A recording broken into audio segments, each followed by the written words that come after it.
আনন্দে মনির তপবনে খেলা করার জন্য আগমন করছে।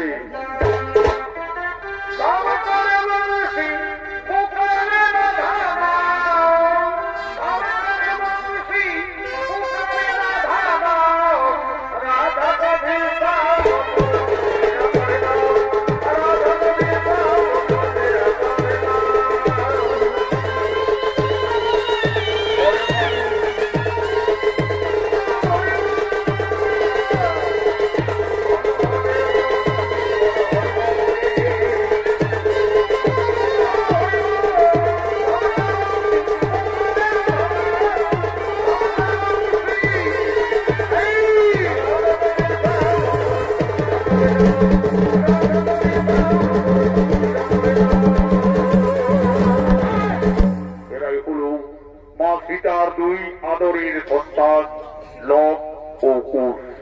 লব কুশ দুই ভাই গুরু বাল্মীকি আশ্রমে অস্ত্র শিক্ষা বিদ্যা শিক্ষা শিখতে শিখতে এখন তারা দুই ভাই অনেক বড় হয়ে যায়।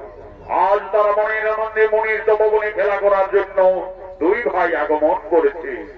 এই লব কুশের অভিনয় আপনাদের মহান মঞ্চে নৃত্য পরিবেশন করে দেখাবে বিহার বেঙ্গল ঝাড়খণ্ড আন্দোলন সৃষ্টিকারী দুই তরুণের রোমান্টিক জুটি, পুরুলিয়া জেলার জঙ্গলমহল মেডেল প্রাপ্ত তরুণ শিল্পী আকাশ চন্দ্র মাহাতো, মঙ্গল চন্দ্র মাহাতো।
অস্ত্র শিক্ষা পরীক্ষার্থে যোগী বাল্মীকি মনে মনে ছলনা করলো। এক মায়াবীর এক পুঁজি সৃষ্টি করে আক্রমণ করছেন এই নববনে। ওরে ভাই কুশ, ওই দেখো ভাই একটি ভয়ঙ্কর রাক্ষসী এই নববনের দিকে ছুটে আসছে। চলো ভাই ততক্ষণে আমরা কুটিরে পালিয়ে যাই। না দাদা, আমরা কুটিরে পালাতে যাবো কেন? আমাদের তো গুরুদেব যোগী বাল্মীকি অস্ত্র শিক্ষা শিখিয়েছে। চলো না দাদা, সেই অস্ত্র মানে ওকে আমরা বিনাশ করে দেবো। তবে তাই চলো ভাই, তাই চলো। এই রাক্ষসী এই নববনে আর এক পাও এগিয়ে এলে আজ আমরা বইকে সমাজ করবো। কি এত সাহস তোদের যোগী বলো? আজ আমি তোদের নববনে খেয়ে ফেলবো।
আমি তোমাদের দুই ভাইকে অস্ত্র শিক্ষা পরীক্ষার্থী আমি এই মনে মনে ছলনা করে এই মায়াবীর একগুছি সৃষ্টি করে তোমাদের আক্রমণ করেছিলাম।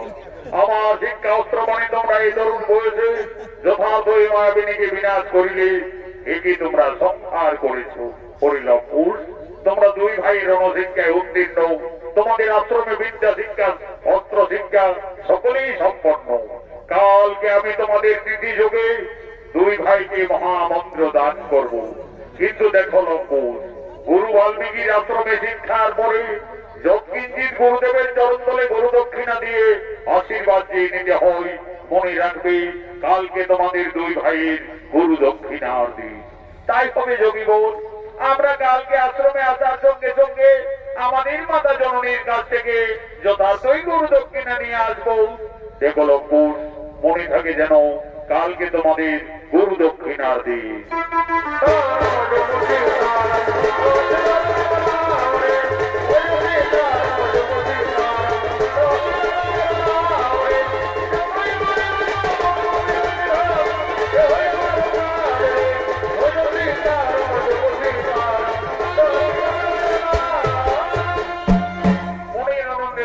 চলে গেলেন কুটিরে।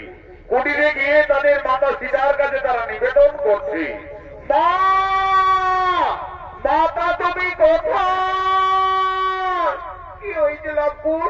ওইভাবে মা চিৎকার করতে করতে কুটিরে এলি, তপবনে কিছু বিপদ হয়েছিল নাকি বাবারা? না মাতা, আজ আমরা তপবনে একটি ভয়ঙ্কর রাক্ষসীকে দুই ভাই বিনাশ করে দিয়েছি মা। আমাদের গুরুদেব ঋষি বাল্মীকি বলেছেন আমরা অস্ত্র শিক্ষায় সফল হয়ে গেছি মা। আমাদের বিদ্যা শিক্ষাও আশ্রমে সম্পন্ন। কালকে আমাদের গুরু দক্ষিণা দিতে হবে। দাও মা, আমাদের গুরু দক্ষিণা দাও। লম্পুর, তোমরা তো দুই ভাই বড় হয়েছ, তোমরা তো সকলেই বুঝতে পারছো আমরা যে বনবাসী বাবারা, আমাদের কুটিরে কিছু নেই লম্পুর। আমি কি দিয়ে তোমাদের গুরু দক্ষিণার থেকে মুক্তি করবো? মা তুমি কেন না মা, তোমার দিবারাত্রি কান্না আমরা যার কিছুতেই সইতে পারি না। জানো মা, আমাদের গুরুদেব বলেন চুরি করা অপরাধ হয়, কিন্তু যে না অপরাধ নয়। ওই তো মা অদূরে নগর দেখা যাচ্ছে, চলো না মাতা, আমাদের গুরু দক্ষিণার জন্য সকলের কাছে কিছু কিছু সাহায্য চেয়ে দেবে। মা সীতা একদিন ছিলেন অযোধ্যায় মহারানী। আজ সে ভাগ্য ফেরে জনম দক্ষিণী বনবাসিনী। তার দুই সন্তানের গরু দক্ষিণা দেওয়ার মতো মা সীতার কুটিরে কিছুই নেই। আজ মনের দুঃখে মা জানকী এই নগরের দ্বারে দ্বারে সকলের কাছে করজোড়ি নিবেদন করছে। এ ভক্তগণ, আজ আমি খুবই সংকটে পড়েছি। আমার দুই সন্তানের গুরু দক্ষিণা দেওয়ার মতো আমার কাছে কিছুই নেই। আজ আমি সকলের কাছে করজোড়ি নিবেদন করছি, আপনারা সকলেই কিছু কিছু সাহায্য করে আমার দুই অমুক সন্তানের গুরু দক্ষিণার থেকে আপনারা মুক্তি করে দিন, মুক্তি করে দিন।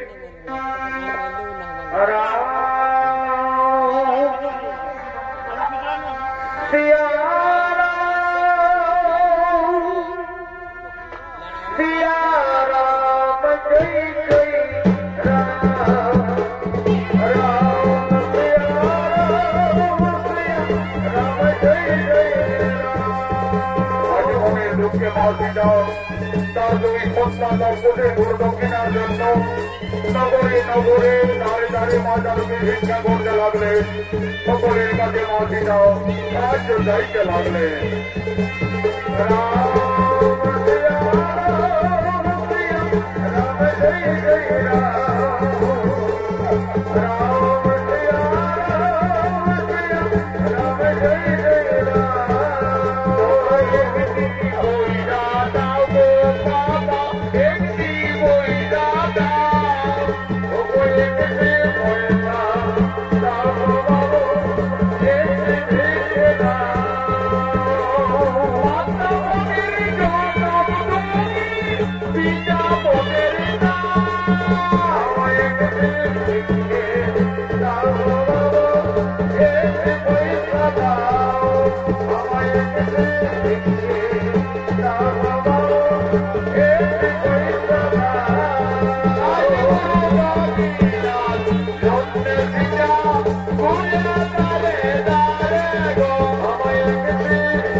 লবকুশের গুরু দক্ষিণার জন্য নগরে নগরে ভিক্ষা করলে সকলের মনে দয়া হয়ে গেল, সকলের মনে করুণা হলো।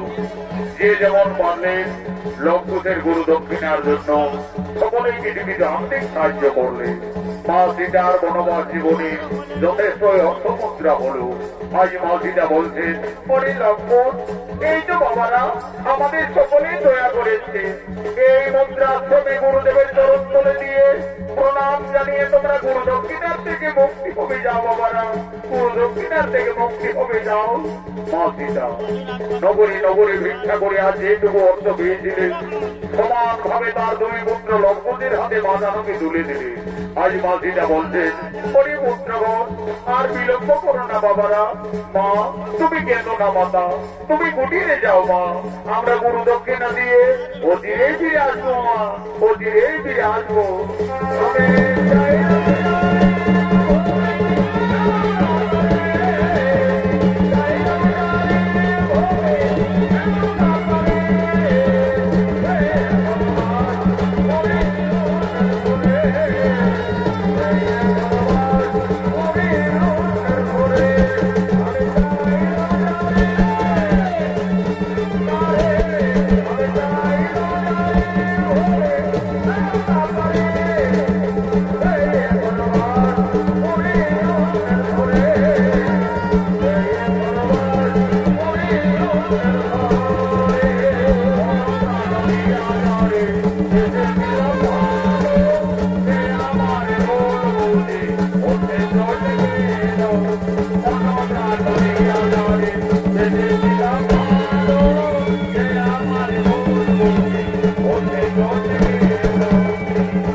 আজ বড় জোরে প্রণাম জানিয়ে দুই ভাই বলছেন, গুরুদেব আমরা আমাদের গুরু দক্ষিণা নিয়ে এই সামান্য অর্থ মুদ্রা নিয়ে আমাদের আশীর্বাদ করো, গুরু দক্ষিণা থেকে মুক্তি করে দাও।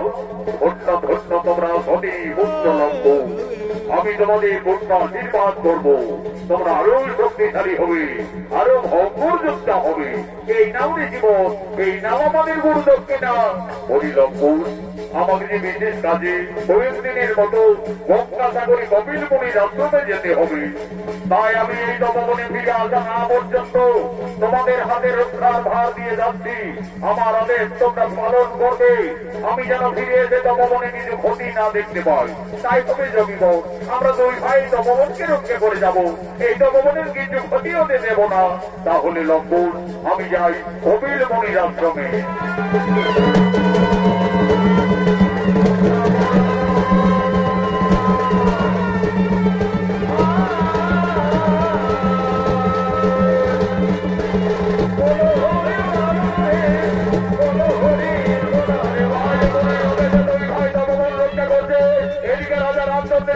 যজ্ঞের ঘোড়া জয় রাম করতে করতে এই ভবনের দিকে আসছে।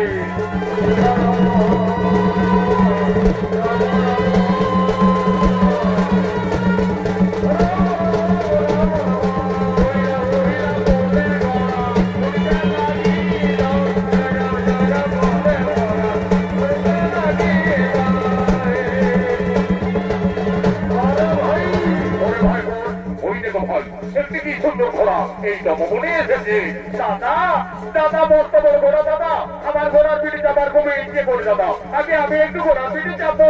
ওরে ভাই বলুন নামো নামো নামো, ওই দেখো ওই ঘোড়ার কপালে কি লেখা আছে, কি লেখা আছে দাদা? ওই দেখো ভাই এই ঘোড়া অযোধ্যার মহারাজ শ্রী রামচন্দ্রের রক্তমে যজ্ঞের ঘোড়া। এই ঘোড়া যতদূর যাবে ততদূর অযোধ্যার সীমানা বলে পরিচিত থাকবে, আর যদি কেউ বন্দী করে তাহলে রাজা শ্রী রামচন্দ্রের সঙ্গে যুদ্ধ করতে হবে। দাদা এই ঘোড়া তো আমাদের গুরু বাল্মীকির তপবনে এসেছে, আমাদের তো গুরুদেব এই তপবন রক্ষার দায়িত্ব ভার দিয়ে কপিল মুনির আশ্রমে গমন করেছি। চলো দাদা গুরুদেবের আদেশে আমরা বন্দী করবো, প্রয়োজনে আমরা যুদ্ধই করবো, তবে তাই চলো ভাই। পরে অস্ত্র তুমি আমাদের বন্ধু, তুমি আমাদের সঙ্গে খেলা করবে। চলো ভাই বোন আমাদের বন্ধু ঘোড়ার পিঠে চড়ে আমরা এই তপবনে আনন্দ করি।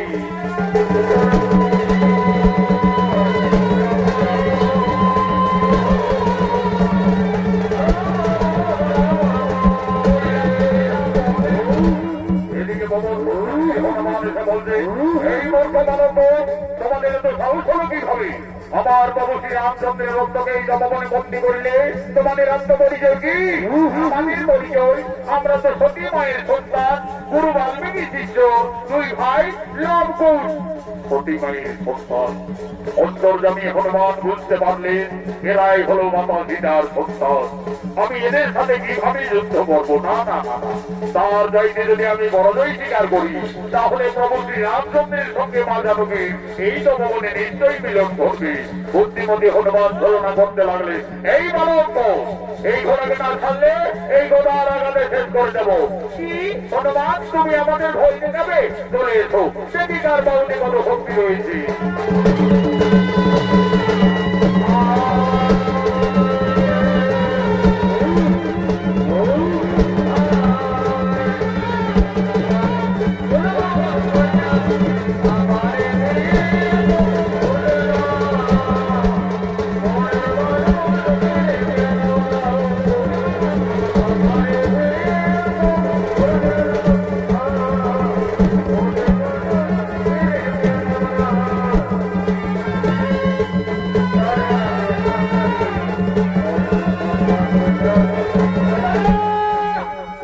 হনুমান লঙ্কুশের সঙ্গে সেটাই পরাজয় স্বীকার করলেন। আজ হনুমানকে লঙ্কুশ বন্দী করলেন জপবনের এক বৃক্ষটানে এবং সময় উপস্থিত হয়ে যায় ভরতচন্দ্র। এই বালক, আমাদের অস্ত্রকে তোমরা বন্দী রেখেছো কেন? মুক্তি করে দাও, না হলে আমাদের সঙ্গে রণ করতে হবে। হ্যাঁ হ্যাঁ, আমরা রণের জন্য প্রস্তুত আছি। চলে এসো, দেখি কে হারে আর কে জিতে।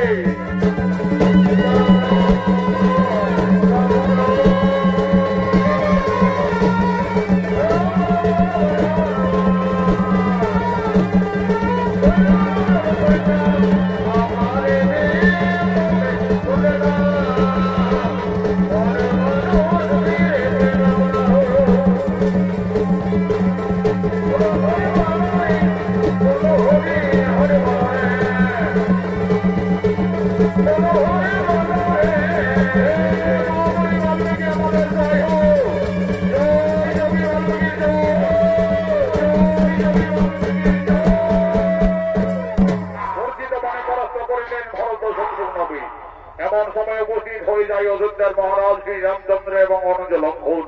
হরি ভাই লক্ষণ, ওই দেখো ভ্রাতা, পরাস্ত করেছে আমাদের সহোদর ভ্রাতা ভরত শত্রুঘ্নকে, পরাস্ত করে বন্দী রেখেছে পবন পুত্র বীর হনুমানকে, বন্দী করেছে অশ্বমের যজ্ঞের ঘোড়াকে। এমন শক্তিশালী এই জঙ্গলে দুই ঋষি বালক। কে বাবা তোমরা? আমরা সতী মায়ের সন্তান, গুরু বাল্মীকি শিষ্য, দুই ভাই লবকুশ। লবকুশ, দেখো লবকুশ, ওই ঘোড়াকে তোমরা বন্দী করে ভোগ করেছো, এই ঘোড়াকে তোমরা মুক্তি করে দাও বালকুন। তাহলে তুমি এই কি অযোধ্যার মহারাজ শ্রী রামচন্দ্র? হে বালকুন, তোমাদের অনুমান সত্য। আমি অযোধ্যাপতি ত্রিলোক জয়ী রাজা শ্রী রামচন্দ্র। রাজা, ওই ঘোড়ার কপালে লেখা রয়েছে এই ঘোড়া যতদূর যাবে ততদূর অযোধ্যার সীমানা বলেই পরিচিত থাকবে। হে বালকুন, তোমরা তো ঠিকই বলেছ, এই ঘোড়া আমার অশ্বমেধ যজ্ঞের ঘোড়া। এই ঘোড়া পূর্ব পশ্চিম উত্তর দক্ষিণ যত দূরেই যাবে ততদূর অযোধ্যার সীমানা বলেই পরিচিত থাকবে। রাজা, তাহলে তো বিনা যুদ্ধে এই ঘোড়াকে ছাড়বো না। আমাদের গুরুদেব ঋষি বাল্মীকি আমাদের তপবন রক্ষার দায়িত্ব ভার দিয়ে বিশেষ কাজে কপিল মুনির আশ্রমে গমন করেছে, তাই তো গুরুদেবের নির্দেশে বন্দী রেখেছি। তাহলে তোমরা রণের জন্য প্রস্তুত হয়ে যাও বালকুন। আমার সঙ্গে যে তোমাদের রণ করতে হবে, আর আমি ত্রিলোক জয়ী, আমার সঙ্গে কোনোভাবে রণে উত্তীর্ণ হতে পারবে না। আমার রণে তোমাদের মৃত্যু হয়ে যাবে। তোমাদের মৃত্যুর সংবাদ পেয়ে তোমাদের পিতা মাতা কতই না দুঃখ পাবে। দেখো বালকুন, তোমরা কোন ঋষি পুত্র? কে তোমাদের পিতা, কে বা তোমাদের মাতা? আমরা তো আমাদের পিতার নাম জানি না, এইটুকু জানি সতী মায়ের সন্তান, দুই ভাই লবকুশ। লবকুশ, তোমরা তোমাদের পিতার নাম জানো না? আমি কিভাবে এই অবোধ বালকদের সঙ্গে রণ করতে পারি? দেখো লবকুশ, তোমরা অবোধ বালক, আমার পুত্র শোনো। যদি একবার পিতা সম্বোধন করো, আমি পুত্র ভেবে তোমাদের ক্ষমা করে দেব। এই রাজা, তোমাকে আমরা বাবা বলবো কেন? তুমি আমাদের বাবা বলো। শান্ত হও বালকুন, আমি যদি তোমাদের বাবা বলি তাহলে বিনা যুদ্ধে আমার এই ঘোড়াকে মুক্তি করে দেবে তো? তা না হয় করে দেখা যাবে, আগে বলে দেখো তো। আচ্ছা ঠিক আছে বালকগণ, আমি না হয় তোমাদের বাবাই বললাম। এই রাজা, তুমি কাকে বাবা বললে? আমাকে বাবা বললে না আমার দাদা লবকে বাবা বললে? কেন বালকগণ, আমি তোমাদের দুইজনকেই বাবা বললাম। তাহলে বলো দেখি রাজা, তোমার মায়ের কোটা স্বামী? এই মূর্খ তরুণ ঋষি বালক, তোমরা সাবধান হও। তোমরা অযোধ্যার মহারাজ শ্রী রামচন্দ্রের রণে উপস্থিত রয়েছ। হ্যাঁ, আমরা সতী মায়ের সন্তান রণকে ভয় পাই না রাজা। চলে এসো সম্মুখ সমরে, বিনা যুদ্ধে না ছাড়িব শ্রমের যজ্ঞের ঘোড়া।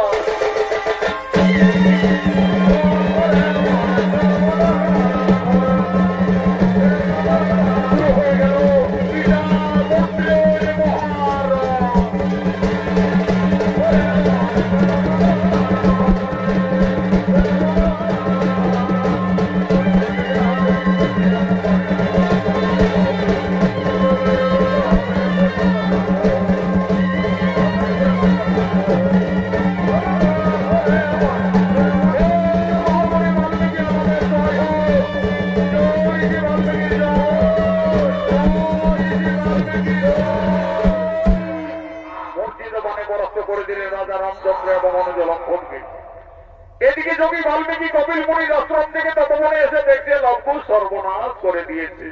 ওরে শিষ্যগণ, ওরে লবকুশ কোথায় তোরা?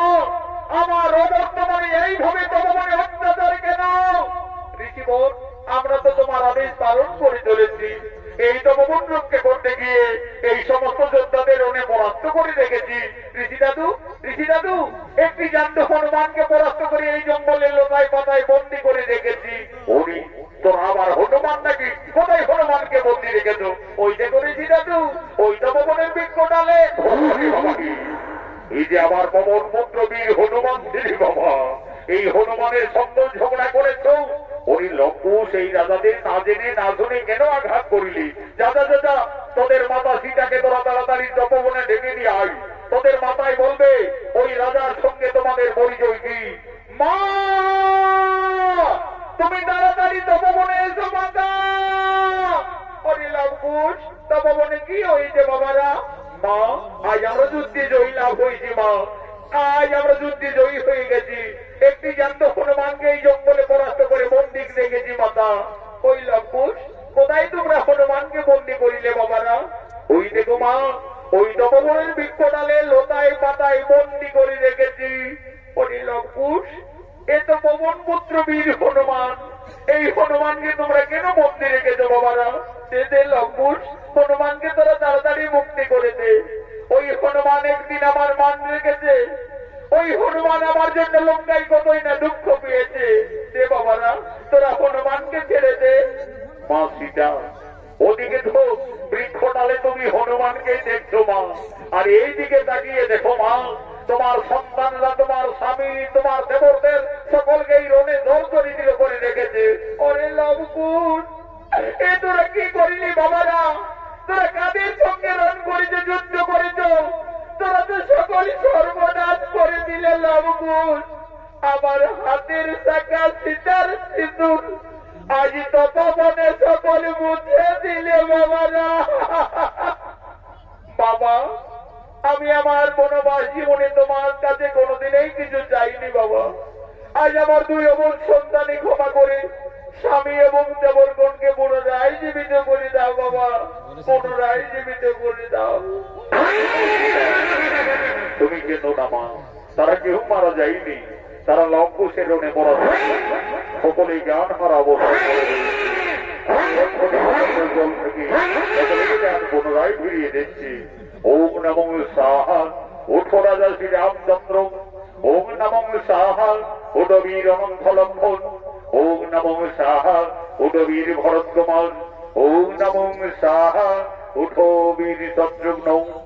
এই রাজা শ্রী রামচন্দ্র, তুমি আমার অবর্তমানে আমার এই তপবনে এসে আমার এই দুই শিষ্যর সাথে এইভাবে রণ করতে পারো না? এইভাবে যুদ্ধ মানাই না। মনে পড়ে রাজা, একদিন তুমি তোমার রানীকে কলঙ্কিনী ভেবে পঞ্চমাসের গর্ভবতী অবস্থায় বনবাসে দিয়েছিলে। তোমার এই অনুষ্ঠিত সন্তান হবে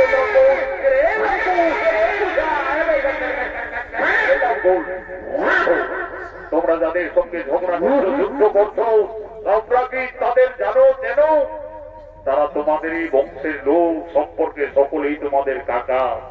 আর যে রাজার সঙ্গে তোমরা রণে জর্জরিত, ওই রাজা শ্রী রামচন্দ্র হলো তোমাদের জন্মদাতা পিতা। ঋষিবর, ওই রাজা আমাদের জন্মদাতা পিতা? হে লবকুশ, তোমরা তো রাজপুত্র, যাও তোমাদের ভুল স্বীকার করে অবিলম্বে ক্ষমা দিয়ে নেবে যাও। পিতা, পিতা আমাদের ক্ষমা করে দাও পিতা, আমরা ভুল করে রণ করেছি। ওরে লবকুশ, আজ আমার মনে পড়েছে বাবারা, আমি যেদিন রাক্ষসকুল বিনাশ করে আমার সীতাকে অযোধ্যায় ফিরিয়ে এনেছিলাম, সেই দিন রাবণের মাতা নিকোষা আমায় কেঁদে কেঁদে অভিশাপ দিয়েছিলেন।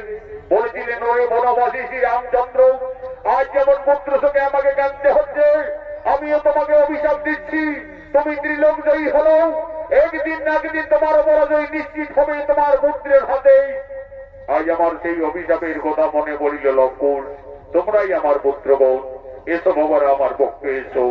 মা সীতা, আর তুমি কেন না মা, তোমার বনবাস জীবন শেষ হয়ে গেল মা, তোমার আনন্দের দিন এসেছে। যাও মা, তোমার পরিবারের সকলেই তোমার অপেক্ষায় দাঁড়িয়ে রয়েছে।